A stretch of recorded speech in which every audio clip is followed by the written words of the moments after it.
"Help me, sister," my niece Jenny said with tears in her eyes as she gave me a picture. It showed my brother, Jenny's dad, with his friends at a bar. "What's wrong, Jenny?" I asked. Before she could answer, my serious sister-in-law showed up. "What are you two doing?" she asked sternly, taking Jenny away. Alone now, I looked at the back of the picture and saw a message from my brother. It said, "If something happens to me, please take care of my daughter. My name is Alice. I'm a 32-year-old working in my family's construction company office. My older brother, who's 10 years older than me, was always seen as the one who would run the business someday. He's a hard worker, but he never seemed keen on taking over.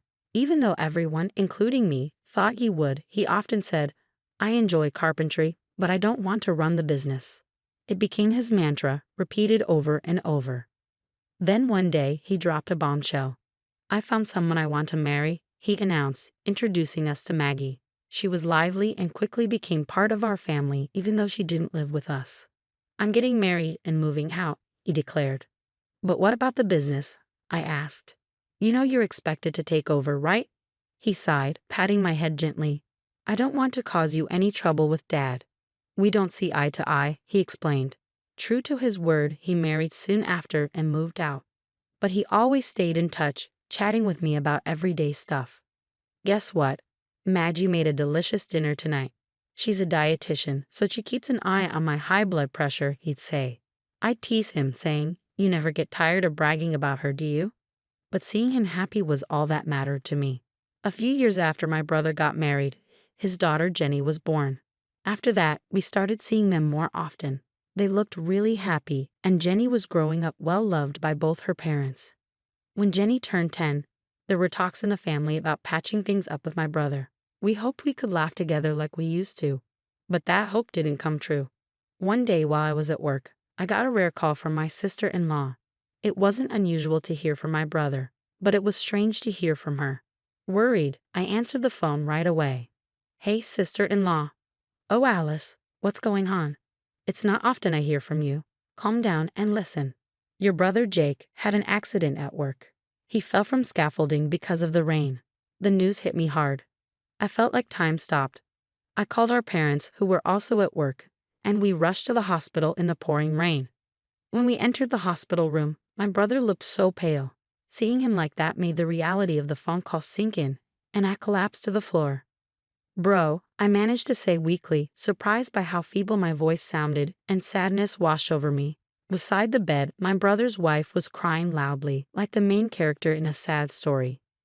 Her crying was so intense that it made me hold back my tears and just stare at her, feeling uneasy about her behavior. Jenny, standing next to her, looked down, her face pale, not crying but trembling as if she were scared of something. "Jenny, are you okay?" She didn't seem able to answer, still in shock from her father's death. After the wake for my brother at our home, as the relatives were grieving deeply, I found myself quietly crying in a secluded corner of the porch. The photo in the memorial portrait looked recent. My brother seemed a bit tired, but peaceful. I wondered if he had been happy. As I pondered this, I thought of Jenny. The last time we spoke, my brother, who adored his daughter, happily shared how he often took her to amusement parks and zoos. Jenny must be having a hard time after losing her dad. Thinking about her, tears filled my eyes again. But then I heard a familiar voice calling out to me. "Sis." It was Jenny, tears welling in her eyes. "Jenny, what's the matter?" I asked, wiping away my own tears, trying to stay calm. "Sis, I need your help. I'm scared. I think something bad might happen to me next." Before I could ask her to explain, she handed me something, nervously biting her lip. "Dad told me that if anything happened, I should give this to Alice," she said, repeating what our brother had told her. Jenny handed me a slightly worn brown envelope, which she had probably been holding onto for a while. "It's actually..." Just then, a cold voice interrupted us from behind, saying, "What are you doing?" I turned around to see my brother's wife, Maggie, looking stern. "I've been looking for you, Mama," Jenny said nervously. Maggie grabbed Jenny's arm and quickly took her away before I could say anything. Maggie had always been friendly and kind, but she seemed different now. It's understandable, given her husband's recent passing, but Jenny's behavior was also odd. Alone again, I opened the envelope and found an ordinary photograph inside. It looked like it was taken at a social event, with my brother smiling alongside some colleagues. I decided to flip the photo over. On the back, my brother's slightly angular handwriting read, "If anything happens to me, I want you to protect my daughter." I was shocked, speechless, just staring in surprise. I realized Jenny was asking for help, and this photo might be connected. So I decided to call a friend who was a police officer and arranged to meet him the next day. Usually the funeral would have been the day after the wake, but the crematorium wasn't available due to a certain day of the week, so we had an extra day.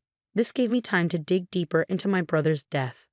The next morning, when I got to our meeting spot, he was already there, waiting for me. "Sorry for calling you out of the blue." "Don't worry about it. I was off duty anyway. What's going on?" "Well, it's just..." I started to explain the situation to my friend, and he listened carefully. From a police standpoint, we can't take action based on just this evidence." "I understand. I wish I could do more. But remember, I'm here if you need to talk."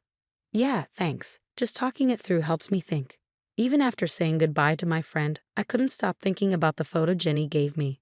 No matter how many times I looked at it, the message from my brother remained a puzzle. What else could I do to uncover a clue? The message alone didn't give me much to go on. I realized that talking to Jenny directly might be risky with my sister-in-law around. Then, an idea struck me.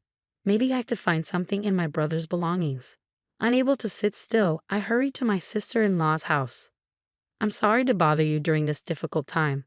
I just wanted to check on you and Jenny," I said as she answered the door. "Thank you for coming.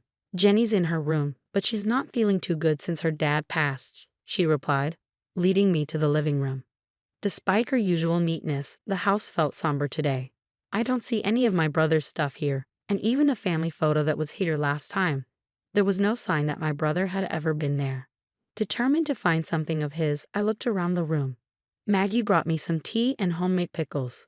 What caught my eye was a light purple bracelet similar to a rosary on Maggie's wrist. It didn't seem like something she or my brother would wear, and it made me uneasy as I thanked her for the tea and tasted the pickles. "These pickles are really salty, aren't they?"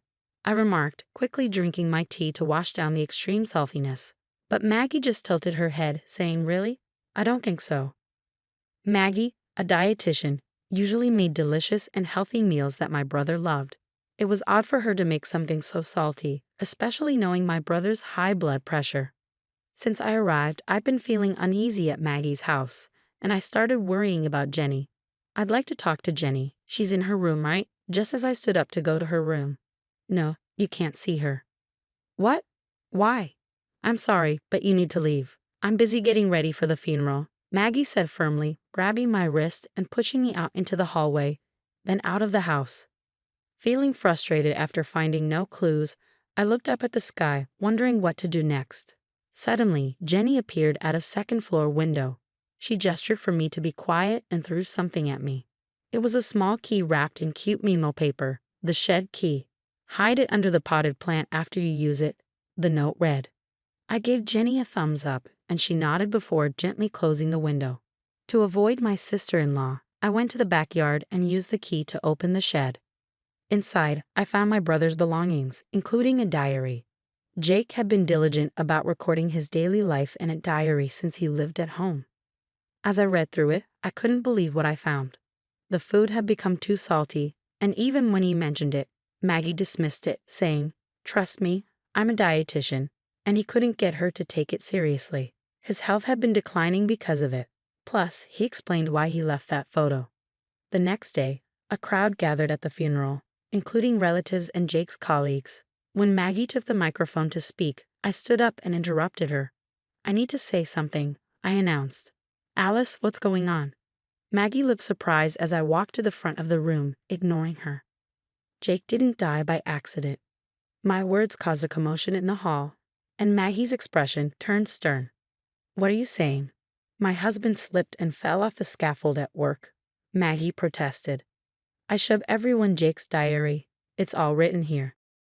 My sister-in-law, who was usually a good cook, started making heavily seasoned dishes, and Jake's health started to decline. "Isn't it strange, Maggie? Serving salty food to Jake, who has high blood pressure, and insisting he eats it all." "I don't know what you're talking about. I always took care with his meals," Maggie insisted, trying to play innocent. Ignoring her, I presented another piece of evidence.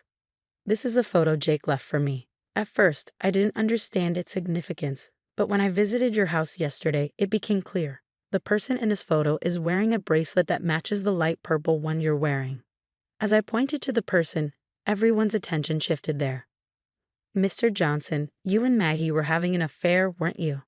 Even though you were a colleague Jake trusted, why betray him like this? As murmurs filled the hall, Maggie glared at me while the man looked pale and nervous. Mr. Johnson was a familiar face to me as well. He had been a good friend of Jake's since they graduated from high school and started working together. He had visited our house many times, and I had seen him wearing the same bracelet as Maggie's when he wiped sweat from his forehead. I'm sure Jake was struggling a lot, knowing that the colleague he trusted was having an affair with his wife, and that he might even be in danger. That's why he couldn't tell me directly, and leaving this photo was his way of trying to communicate, I said to Mr. Johnson, holding back tears. He broke down crying and held his head in his hands. What? A diary and a bracelet can't prove an affair or that I killed my husband, Maggie protested, getting defensive. But I was prepared and continued with the evidence from the diary. There's more. Jake checked your phone, Maggie, and found emails between you and Mr. Johnson. It seems you wrote, Jake is in the way of us being together. We need to get rid of him. That's not true.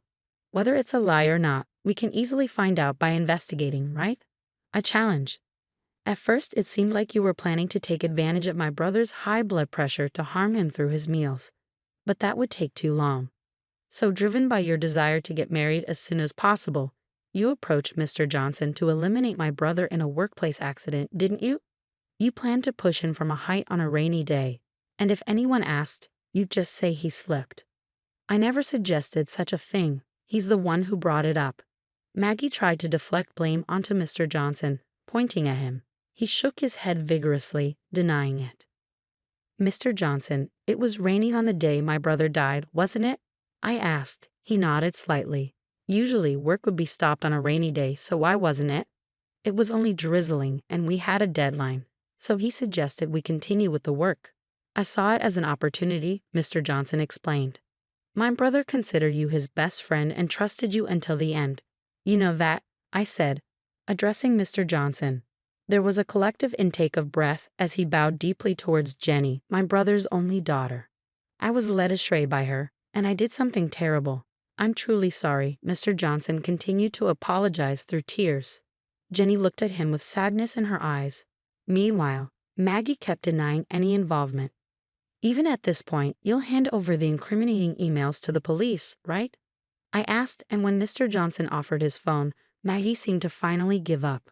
Then, a police officer friend who had attended my brother's funeral arrested the two of them and took them away. It was a relief to see them finally caught. Afterward, Maggie and Mr. Johnson received long prison sentences.